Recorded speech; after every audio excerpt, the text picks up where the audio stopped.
Coronation presents Firebreaker, The Legend of George and the Dragon, Chapter 9, In the Deep.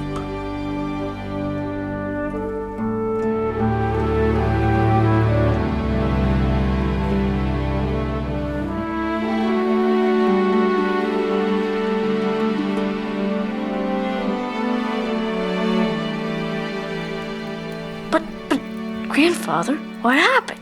Is Ascalon broken? Oh, no, I don't think it will ever be broken, Sebastian. Then why isn't it working for George? Now, what did Theodore tell George?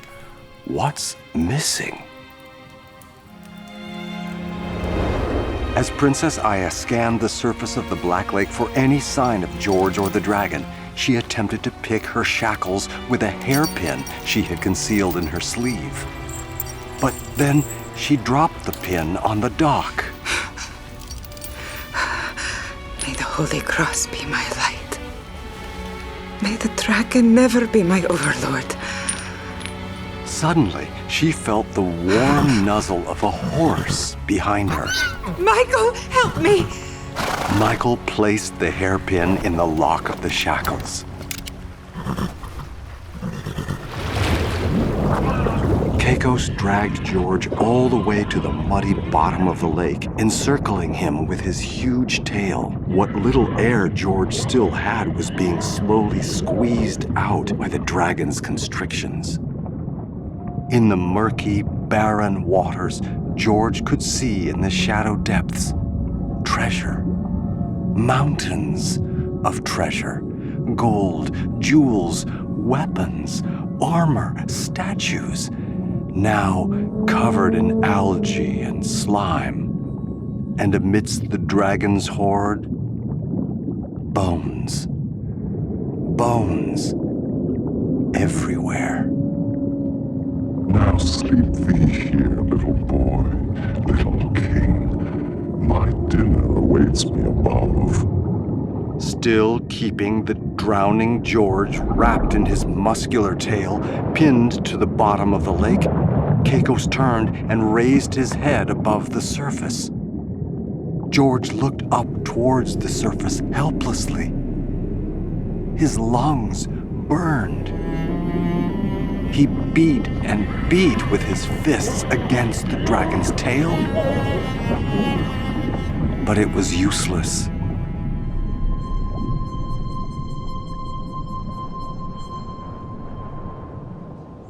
At the palace, guarded by the resistance, King Cosmo looked down anxiously over the lake in the distance. Boy, what's happening down there? I can't see that far. They've disappeared under the lake. The princess is still alive. We must hope in George and in the power of his magic spear, Ascalor. Ascalon. With one shackle undone, Princess Aia worked feverishly at the other. Suddenly, the black water boiled again in front of her. Michael stepped backwards. The hideous dragon emerged from the lake and towered over Aia. What rhymes with above? Now tell me, where were we, my love? Aia continued working secretly to free herself. Her mind raced as she looked up into the dragon's menacing face. Something about fair, wise, and strong? Ah, yes, Aia, long have I desired you. Thou art fair, thou art wise. And strong. Oh, Kakos, the magnificent, the fierce, the... Kakos raised a scaly eyebrow. Aia scanned the water anxiously for any sign of George. Look, I think you and I got off to a bad start earlier. Can I just say that you are the most impressive dragon I have ever seen. Kakos narrowed his red eyes and lowered himself to within inches of Aya's trembling face. His hideous breath enveloped her. Wait a moment. Are you worshipping me? Almost free, Aia looked out over the murky waters. I'm in awe of you. Tell me a little about yourself. Where did you come from? Tell me about your parents. You had parents, right? The fiery glow in Kakos' throat disappeared. He settled his huge belly on the shore next to the princess. You want to know about my parents? About where I came from? The dragon tilted his head and almost smiled. Yes, I do.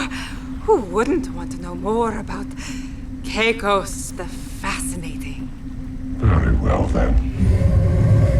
I shall humor you. Kakos gazed off into the distance. It all began many moons ago. Yes? I was but a tiny dragonling. Go on. The first memory I have was dreaming of the day. Do tell me. The day I would eat my first princess.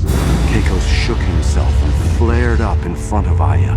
The red glow in his throat returned. And now that dream is about to come true.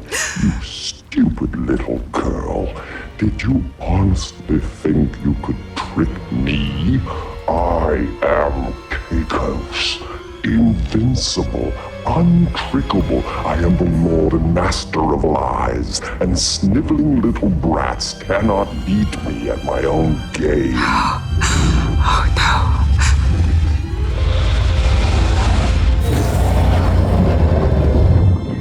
George's eyes began to blink, his consciousness fading. Despair began to set in. He hadn't been strong enough. He wasn't a grand knight. He was just a silly boy who couldn't even lift the spear. And now, it was over. Suddenly, out of the swirling water, a piece of cloth clung to his face, blocking his vision. Yet somehow, a warm light surrounded him. The cloth released its grip, and as it floated up and up, George could now see it clearly. The banner of the cross he had carried with him all these years. He stopped struggling and was still. A feeling of peace began to encircle him. Now remembering, he closed his eyes and prayed.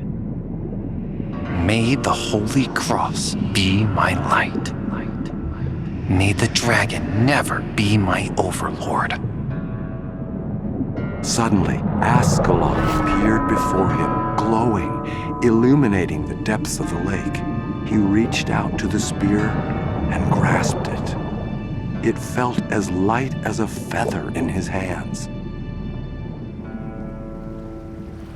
At the lakeshore, Kakos opened his mighty jaws, and fire welled up in his throat. No! Out of the corner of her eye, Aia saw George's flag appear on the surface of the water. George! Under the water, with Ascalon in his hands, George felt a new surge of strength. Air filled his lungs.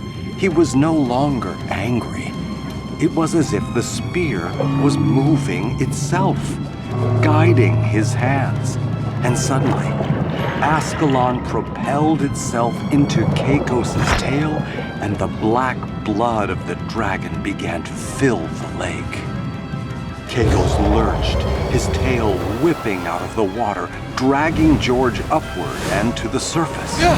The dragon howled in pain and threw George away onto the shore. Aia watched as the young Cappadocian rose to his feet, soaking wet, spear in hand. He looked serene. He had become something new.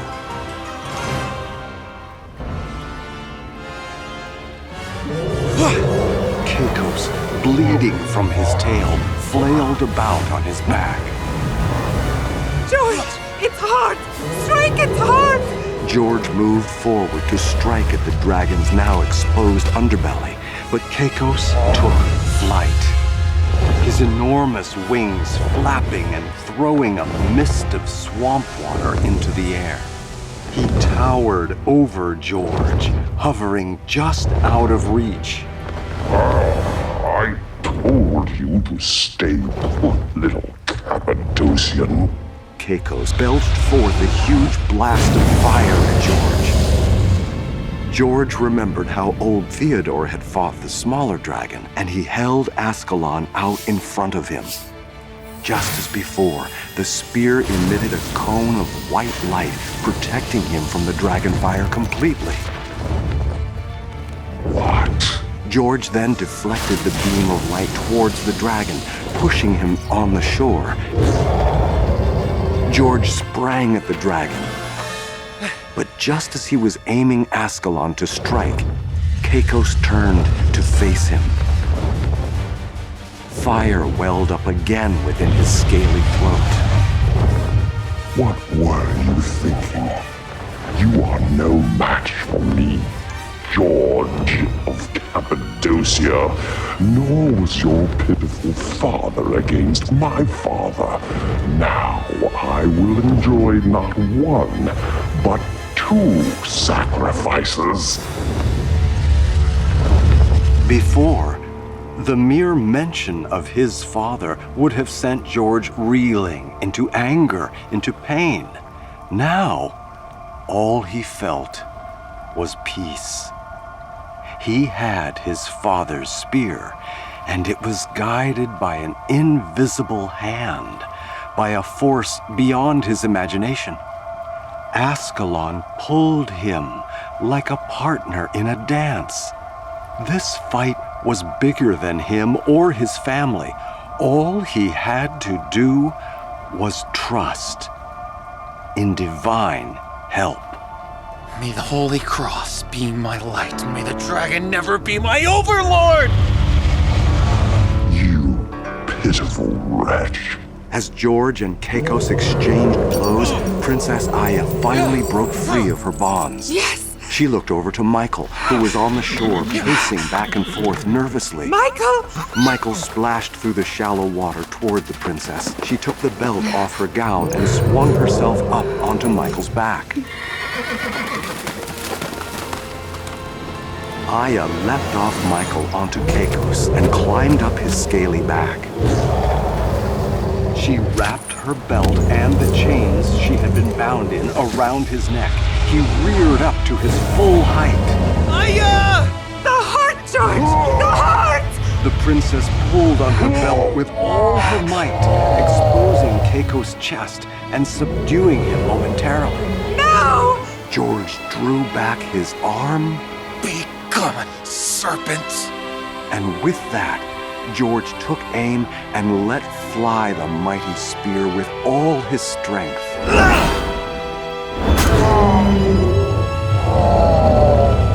The hideous dragon fell limp into the shallows of the lake, steam rising from its grotesque body. George pulled Ascalon from its chest, and the black blood of the demon pooled about the great lizard.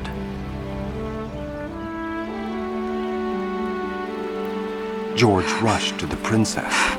George! Aia! Are you all right? The princess nodded. The two gazed at each other, and then turned to Kakos' fallen body. They stood there in silence. The monster's black blood seeped into the lake. The mighty Kakos had fallen.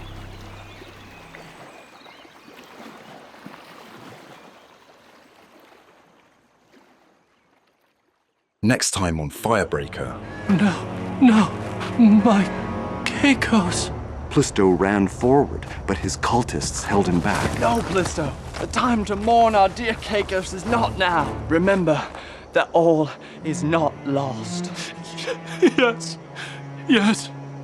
You are right. Come, let us retreat. We have work to do. You have been listening to Firebreaker, the legend of George and the Dragon.